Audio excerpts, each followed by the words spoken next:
Within the animal kingdom, some bonds are stronger than others. When it comes to spiders, their webs are structurally sound. However, did you ever wonder how strong those beautiful webs of silk are? This is Materials Lab. Is spider silk stronger than steel? If spiders were as big as people, their webs would be strong enough to ensnare a human and then some. Spider silk begins as a liquid form called dope. But in the blink of an eye, this liquid transforms. As the dope is released, the spidroins fold themselves and interlace. This creates a complex structure. So, if you start looking inside of all these different kinds of silk glands, you'll find that there's a bunch of proteins, says biologist Dr. Cheryl Hayashi. But they're not just any proteins. Most of them are what we call spidroins. That's a little shorthand of spider for groin. It's a special kind of protein that's only found in spiders.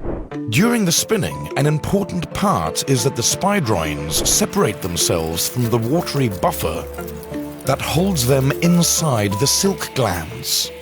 An influx of acid then prompts the proteins to securely interlock. Webs are made out of nanostrands. Scientists used an atomic force microscope to discover the nanostrands. These nanostrands are 1,000 times thinner than a human hair. The main chemical components of spider silk are glycine, alanine, and a small amount of serine. As suggested previously, spider silk has a tensile strength of about 5 times that of steel. It has been suggested that a Boeing 747 could be stopped in mid-flight by a single pencil-width strand of spider silk.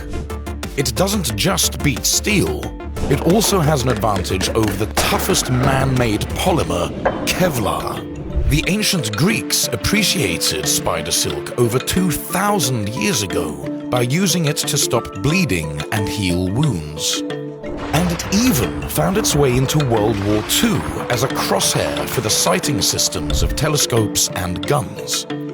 Spider silk works wonders in most temperatures.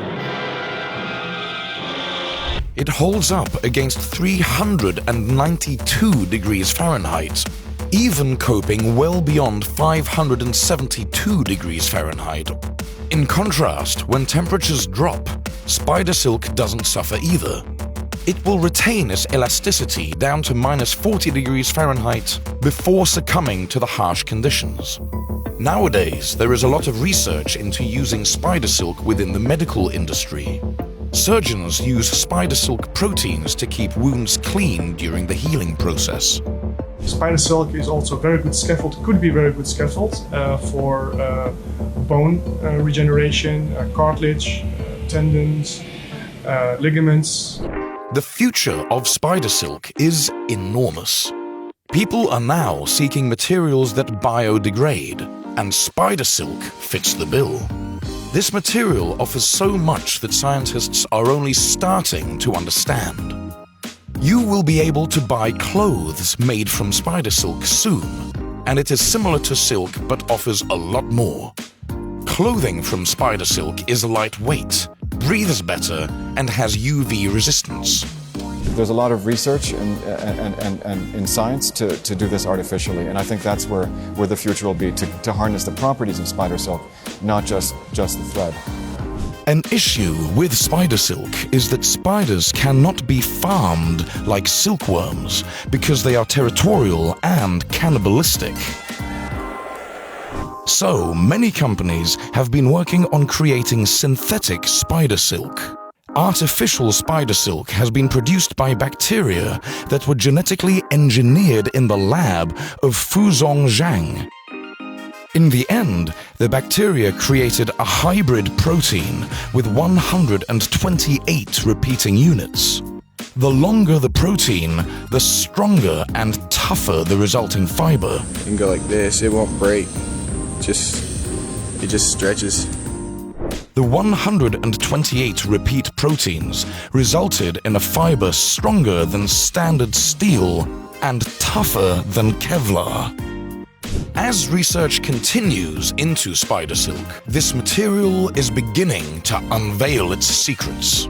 Spider silk will likely replace traditional materials in multiple industries.